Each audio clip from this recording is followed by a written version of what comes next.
My name doesn't matter. Call me Jake, because that's close enough to who I was back then.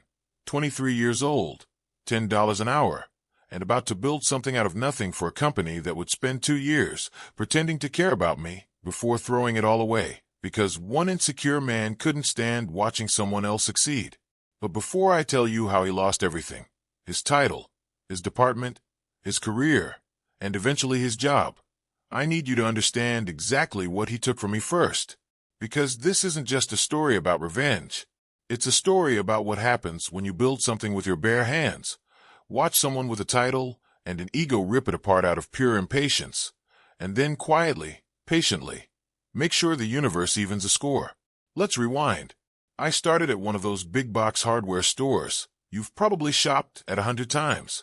The kind of place with a household name, decent pay for the area, and just enough opportunity to make you believe you were building something real.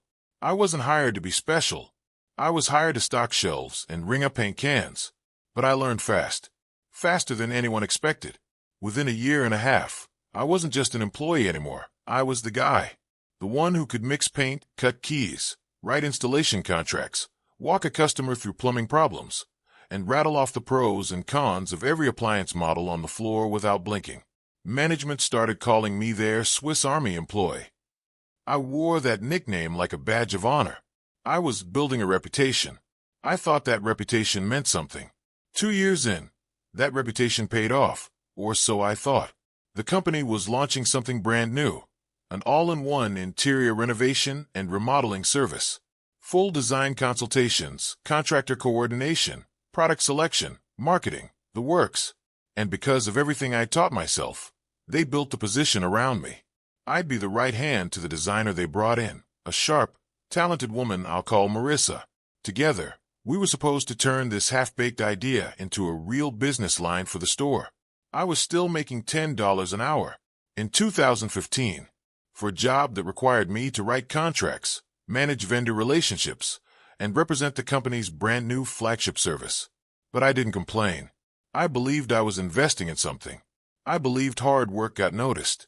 Here's the thing nobody tells you about being the first person to do something inside a company. There's no roadmap, no playbook. No one above us had done this before. So Marissa and I had to build the entire thing from scratch. We created our own marketing. I personally filmed and edited a promotional video, got management's approval to buy a TV and media player with a company card, and looped that video in the store all day, every day. We built full interior design vignettes on the sales floor just to prove what we could do. We were improvising, hustling, sacrificing, because we actually believed in it. And it was hard, genuinely hard.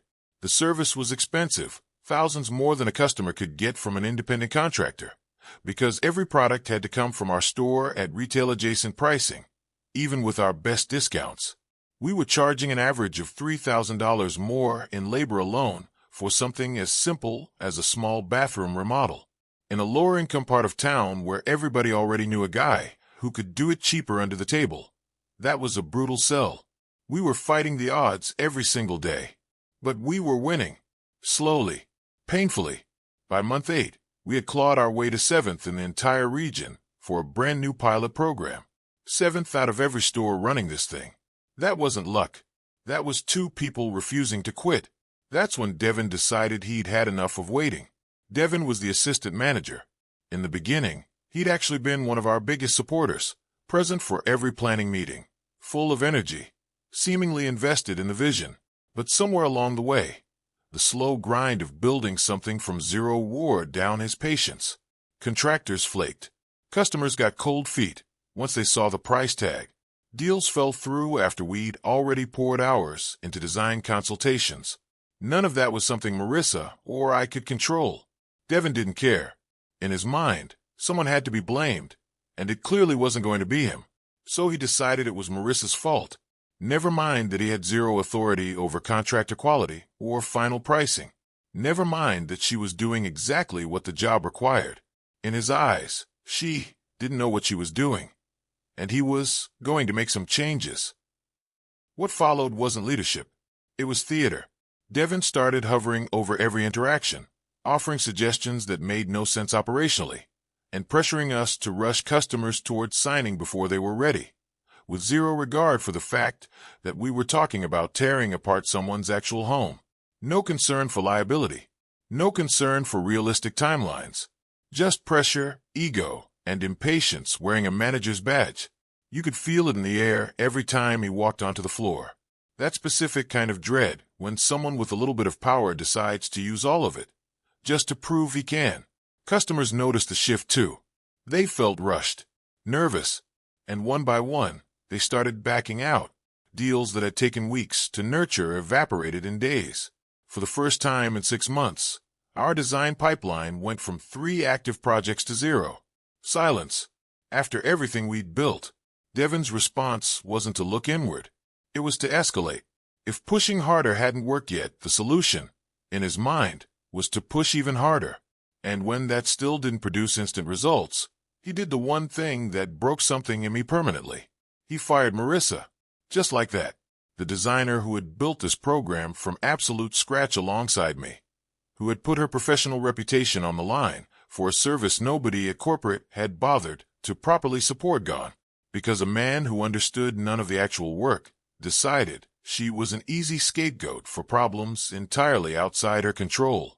I remember standing in the stockroom after I found out, jaw tight, hands curled into fists I didn't even realize I'd made. 2 years of grinding for pennies. 2 years of believing effort and loyalty meant something. And I watched this company discard someone brilliant because a middle manager couldn't stomach admitting the market itself was the problem. I stopped being quiet after that. I'm not a confrontational person by nature. I've always been the calm one. But something shifted. I started pushing back on Devin directly. Not with yelling, not with insubordination he could write me up for, but with sharp, public, teasing jabs that made his own behavior look ridiculous in front of co-workers. Just enough humor that he couldn't retaliate without looking petty and thin-skinned himself. And it worked. He backed off. He needed me too badly to run what was left of the program to risk pushing me out. So for a while, I ran things in the interim alone, doing the job of 2 people, still making $10 an hour. Eventually, the store hired a new designer to replace Marissa. And once that happened, Devin quietly moved me back to my old, unofficial do-everything role, conveniently forgetting the 2 years I'd spent building a program that was still hitting regional rankings.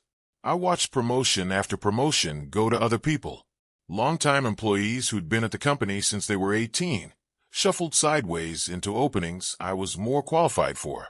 Not because they'd earned it, just because the system protected its own. I was done. Not angry storm outdone. Quietly, permanently done. But I wasn't finished with Devin.